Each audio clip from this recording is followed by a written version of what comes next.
प्यारे विद्यार्थियों, आज के इस कार्यक्रम में पुनः हार्दिक स्वागत, अभिवादन और मंगलाशासन। विद्यार्थियों, आज हम किसके बारे में पढ़ने वाले हैं पता है आपको? किसके बारे में पढ़ने वाले हैं? सच्चिदानंद हीरानंद वात्स्यायन अज्ञेय, इतना बड़ा नाम है। तो जिसका इतना बड़ा नाम है, अब सोचो उसका काम कितना बड़ा होगा। तो बच्चों, अज्ञेय जी ने आधुनिक हिंदी साहित्य के इतिहास को बदला। आधुनिक हिंदी साहित्य की परंपरा थी, बेटे फिर इधर से आवाज़ आ रही है। आधुनिक हिंदी साहित्य की जो परंपरा थी उसका परिवर्तन किया। उसका परिवर्तन करने वाले श्री अज्ञेय जी का जन्म सन 1911 में हुआ। और सन 1911 में कहाँ हुआ? कुशीनगर, जहाँ बुद्ध का क्षेत्र है, कुशीनगर, वहाँ उनका जन्म हुआ। और जन्म के बाद उनका जो बचपन का नाम था सच्चिदानंद हीरानंद वात्स्यायन था। अज्ञेय तो लिखने के बाद इन्होंने अज्ञेय लगाया। अज्ञेय अ मतलब नहीं, फिर इधर अ मतलब नहीं, ज्ञेय का मतलब होता है जानने योग्य।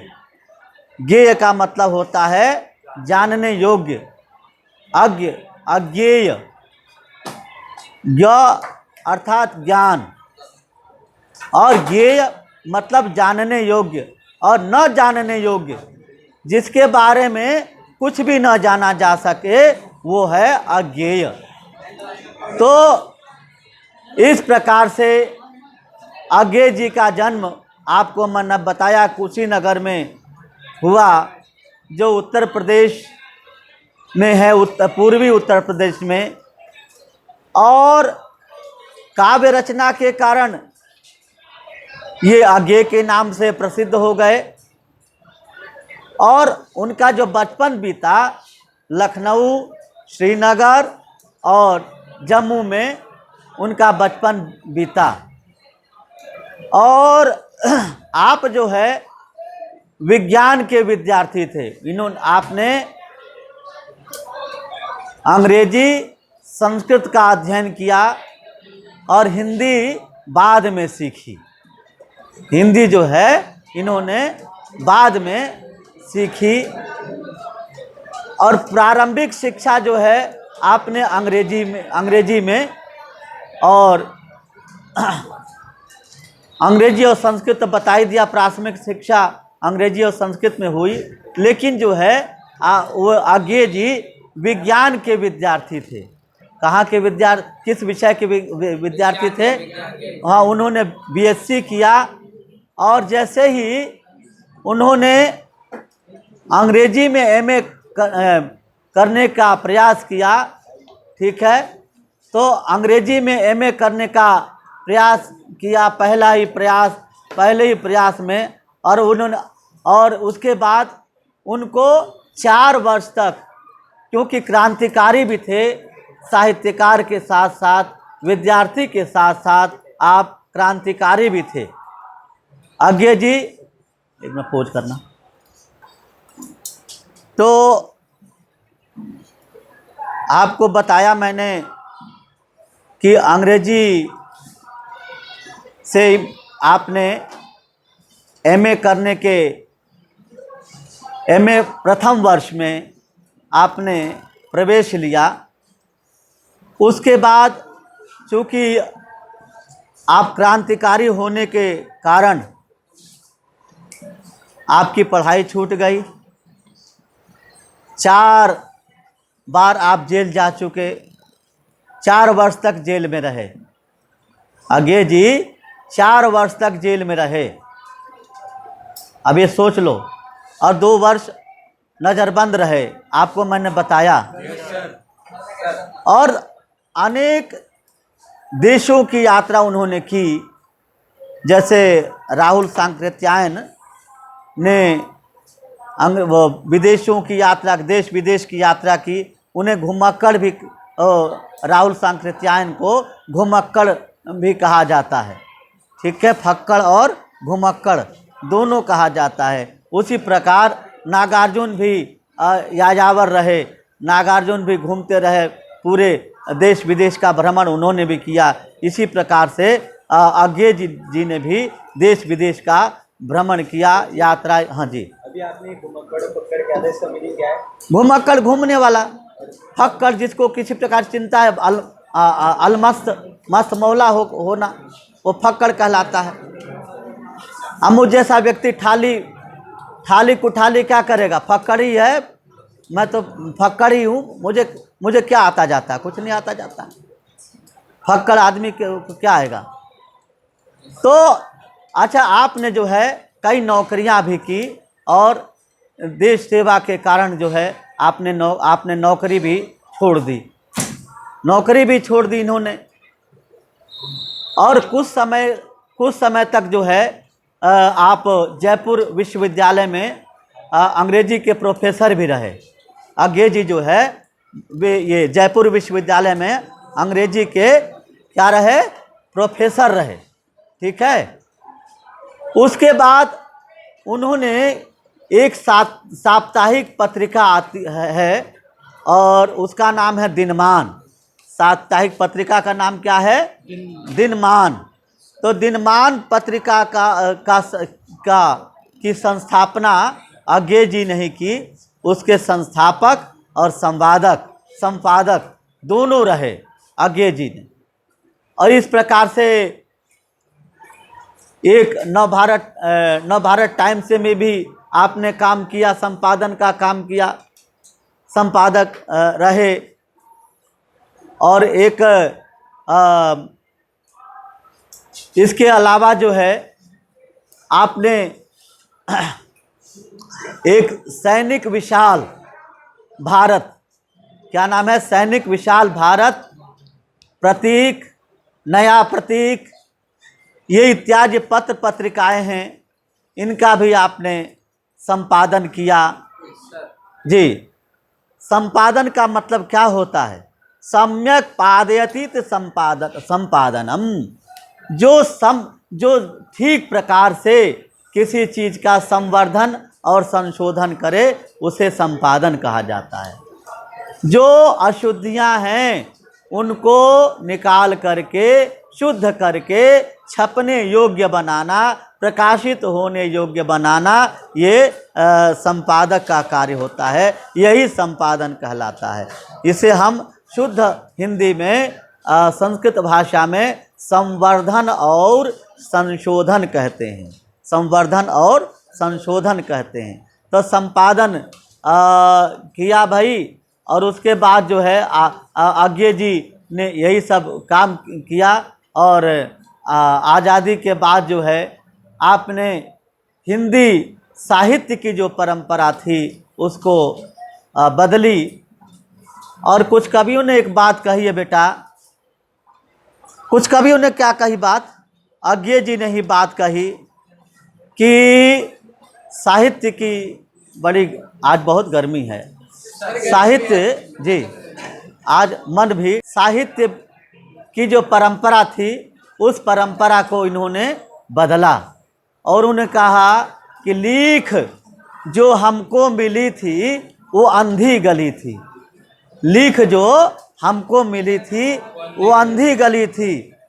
अंधी का मतलब होता है, अंधे मतलब जो है अज्ञानता वाली गली थी। हाँ, जो कवि वो कह देता है वही सारे कवि कहते हैं। हाँ, अब किसी ने कह दिया कि नायिका की बाहें जो है कमल की डंडी के समान है। अरे कमल की डंडी कैसे हो जाएंगी भाई।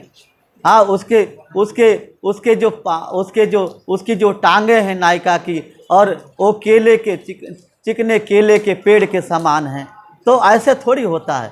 हाँ, वो ना उसकी उंगली जो है जैसे मटर की फली हो, तो ऐसे फिर बात कर रहा है मेरे साथ, इधर ही होकर बात कर रहा है। सर ये नायिका क्या है? नायिका, नायिका मतलब नायिका जो है स्त्री, नायिका कहते हैं स्त्री को। तो हाँ, तो इस प्रकार से नायिका को सब्जी मंडी का एक आकार बना लिया। किसी ने केला बना लिया, किसी ने मटर की फली बना ली, किसी ने कमल की डंडी बना ली। तो ये तो सब्जी का वो थोड़ी है। तो लीख जो वही जो वो मुख चंद्रमा के समान, देखो चंद्रमा पर जाकर उबड़ खाबड़ है, गड्ढे हैं, वो तब कैसे मुख चंद्रमा के समान हो जाएगा भाई? मुख चंद्रमा के समान कैसे हो जाएगा? जी सर जी। हाँ, चंद्रमुखी, चंद्रमुख वाली, चंद्रमा रूपी मुख वाली, कैसे?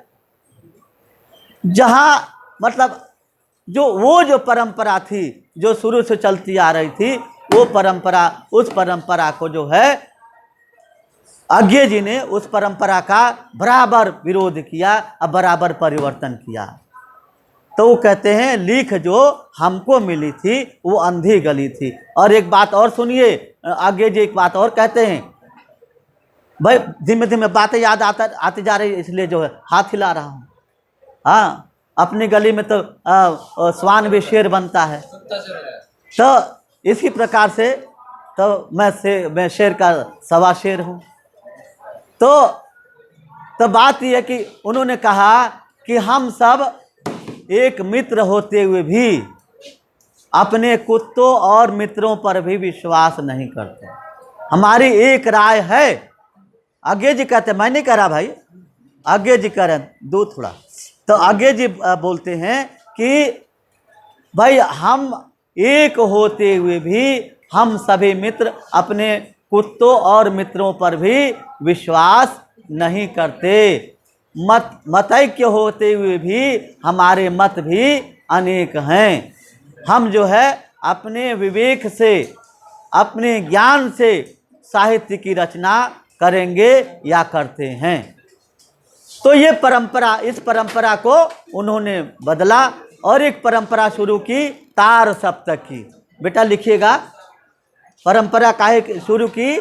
तार सप्तक की परंपरा शुरू की। तार सप्तक की परंपरा उन्होंने शुरू की। किसने शुरू की?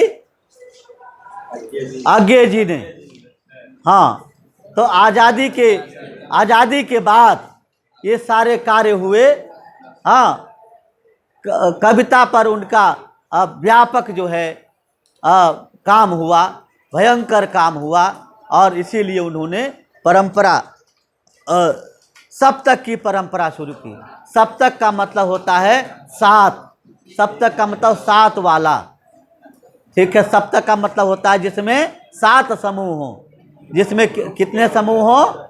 7 समूह हो। तो 7 तार, और इन्होंने 3 सप्तक जो है, पहला, दूसरा और तीसरा, 3 तार सप्तक जो है छापे। इनमें 7 कवियों की कविताओं का संग्रह है।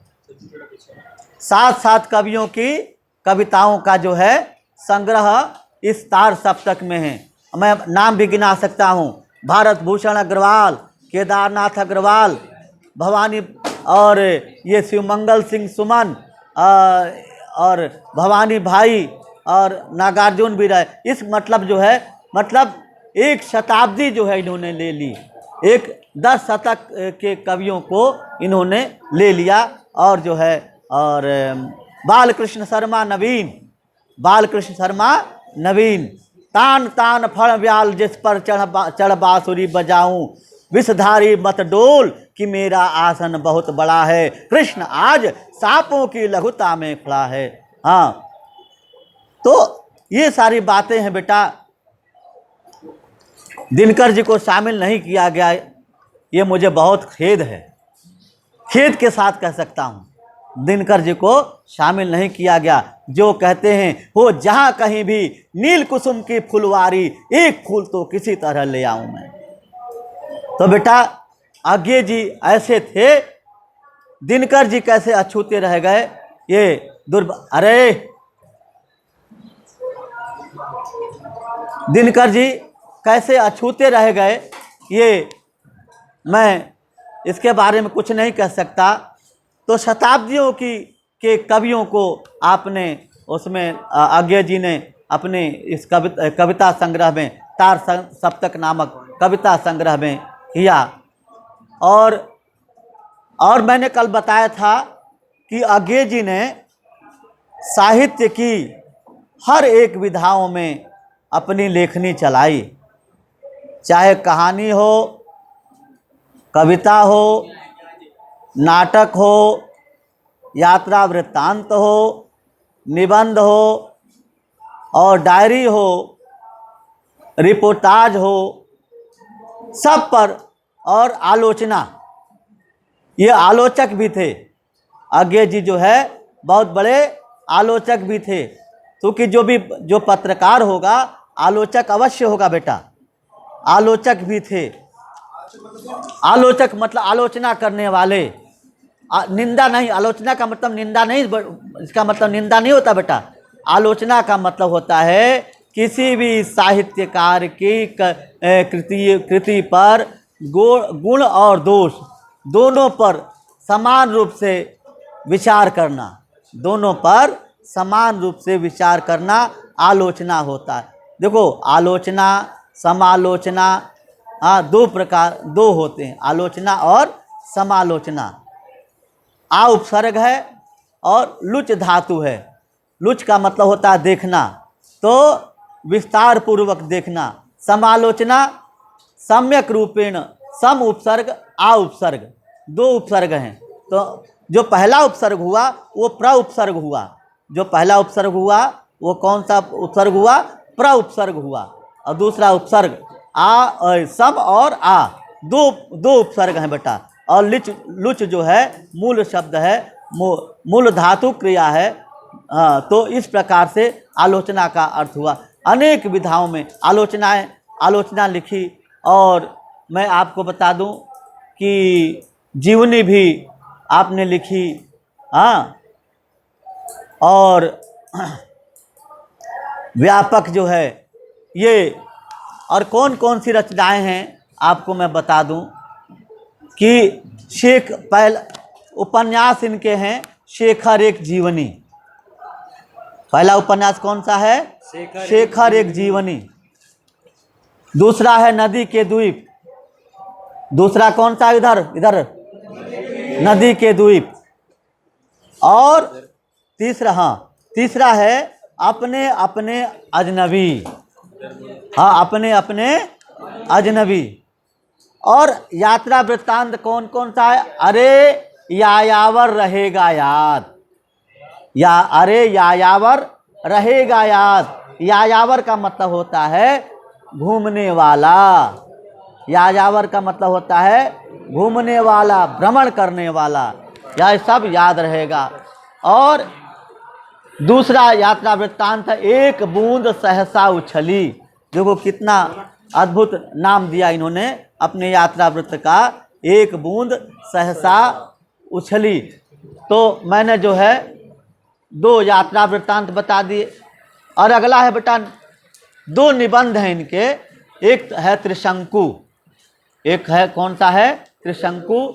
दूसरा है आत्मने पद। दूसरा क्या है? आत्मने पद। तो ये तो 2 निबंध हो गए। अब आ जाओ कहानी। कहानी है विपथगा। विपथगा कहानी है। और परंपरा है, कोठरी की बात, शरणार्थी, जयदोल, ये तेरे प्रतिरूप। तो ये 3 कहानियाँ हैं, 3 कहानी संग्रह हैं। ठीक है, 3 कौन से? ये कहानी संग्रह हैं। और इस प्रकार से प्रमुख ये मैंने आपको बता दिए।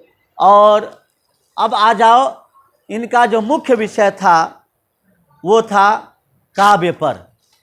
ठीक है, इनकी काव्य कृतियाँ कितनी हैं ये भी देख लेते हैं। तो पहला बेटा भग्नदूत। पहला काव्य संग्रह कौन सा है? भग्नदूत। ठीक है, टूटा हुआ। भग्न का मतलब होता है टूटा हुआ। भग्न का मतलब क्या होता है? कंदमूल। बेटा कंदमूल ये जड़ वाले फल होते हैं। कंद मतलब होता है शकरकंदी। और मूल जो है एक फल होता है, वो भी जमीन से निकलता है, इसी को भी कह सकते हैं। हाँ, सही दुख कंदमूल फल खाई, जब लगिया वहु सीत ही देखी, होई काज मोहि हरस बिसेखी। तो दूसरा है काव्य संग्रह चिंता, और तीसरा है हरी घास पर क्षण भर। मुझे भी हरी घास पर बैठना अच्छा लगता है। सर जी देखा है। हरी घास पर क्षण भर। और जो है अगला है इंद्रधनुष रौंदे हुए मतलब कुचले हुए।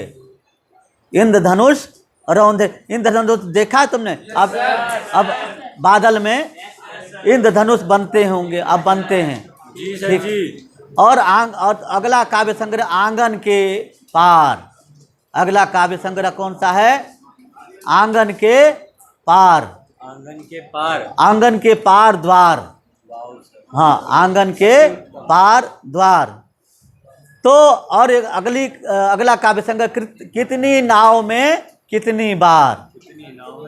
हाँ, कितनी नाव में कितनी बार। तो बच्चों जी, ये आज्ञा जी के काव्य संग्रह हैं। और फिर आज्ञा जी की संपूर्ण जो रचनाएं हैं, जो कविताएं हैं, ठीक है, कविताओं का जो संग्रह हुआ है वो सदा नीरा, सदा नीरा नामक संग्रह से हुआ है। सदा नीरा, ठीक है, सदा नीरा नामक संग्रह के रूप में प्रकाशित हुआ है इनका जो काव्य संग्रह है। किसका? आज्ञा जी का। किसके नाम से प्रकाशित हुआ है? सदा नीरा। हाँ, सदा नीरा। फिर बुन की आवाज आ रही उधर से। तो सदा इस प्रकार से बच्चों निराला जी का व्यक्तित्व और कृतित्व मैंने बताया। और हाँ, निराला जी, अरे सॉरी, आज्ञा जी का, हाँ सॉरी, आज्ञा जी का जो व्यक्तित्व और कृतित्व, निराला जी का बार बार मुंह पर मेरा नाम आ जाता है। ज्यादा उनके बारे में तो आज्ञा जी का जो निजी जीवन व्यक्तित्व मैंने आपको बताया। और उनकी मृत्यु 1987 में हो गई थी बेटा। सर जी कब हुई थी? 1987 में। जी सर जी, लिखा ब्लैक बोर्ड। उनकी 87 में उनकी मृत्यु हो गई। और बहुत बीमार थे वो, अस्वस्थ हो गए थे। और उनकी हृदय गति रुक जाने से उनका स्वर्गवास हो गया। और आप कई बार रेडियो साहित्यिकी विभाग के भी आप संपादक रहे। उन्होंने संपादन किया। रेडियो में भी आपकी अनेक कार्यक्रम की जो श्रृंखलाएं थी वो रही। तो बेटा इस प्रकार से हमने आपको पुनः आज्ञा जी की चर्चा करते हुए, तो ऐसे व्यक्तित्व को, साहित्यकार को, क्रांतिकारी को मैं कोटिशः प्रणाम करता हूँ। ऐसे आंदोलनकारी जिन्होंने राष्ट्र के लिए अपना जीवन समर्पित कर दिया, अपना अध्ययन तक दांव पर लगा दिया राष्ट्र के लिए। यही वास्तव में देशभक्ति होती है बेटा। जी सर जी। कोई व्यक्ति अपना जीवन राष्ट्र के लिए लगा दे, वही सबसे बड़ी देशभक्ति है। बार बार मैं यही बात कहता हूँ, देशभक्ति सीमा पर जाकर के खड़े हो जाना ही देशभक्ति नहीं है। आपको ये भी बताया कि कई बार जेल गए आज्ञा जी, आज्ञे जी ने जेल में रह कर के भी कविताएं लिखी हैं। तो इस प्रकार से विद्यार्थियों, जो मेरा व्याख्यान आपने सुना, आपको अच्छा लगा होगा और आज्ञे जी की कृतियां हैं, आज्ञे जी का जो व्यक्तित्व है, व्यक्तित्व उनकी कृतियों में निखरता है। इनके यहाँ आपके यहाँ एक इनका गीत लगा हुआ, बच्चे एक गीत लगा हुआ है, दीप अकेला। गीत के बोल क्या हैं? दीप अकेला। कविता का शीर्षक है गीत अकेला। ये आप पढ़ेंगे। इस गीत में इस कविता में यह बताया गया, बार बार गीत का नाम लेता हूँ। इस कविता में बताए, कविता भी एक गीत है बेटा। अगर गेयता है तो गीत है, अगर गेयता नहीं है तो वो अकविता है। अच्छा, एक बात और बता दूं कि आज्ञे जी ने गीत और प्रगीत और प्रगतिवाद के प्रवर्तक कवि रहे। आज्ञे जी प्रगतिवाद और प्रयोगवाद के स्तंभ रहे। प्रगतिवाद का निष्पादन और प्रयोगवाद की स्थापना। प्रगतिवाद का क्या किया? निष्पादन और प्रयोगवाद कवियों ने प्रयोग किए। और तो प्रयोग के प्रथम चरण में आज्ञे जी थे, और आज्ञे जी के बाद रघुवीर सहाय थे, बालकृष्ण शर्मा, नवीन और नरेंद्र शर्मा, अनेक कवि हुए फिर। तो इस प्रकार से बच्चों, मैंने आपको जो बात बची कुची थी आज्ञे जी के बारे में बताई, और कल जो है इस कविता पर चर्चा करेंगे और कल इस कविता की व्याख्या हम करेंगे। बहुत बहुत धन्यवाद। साधुवाद।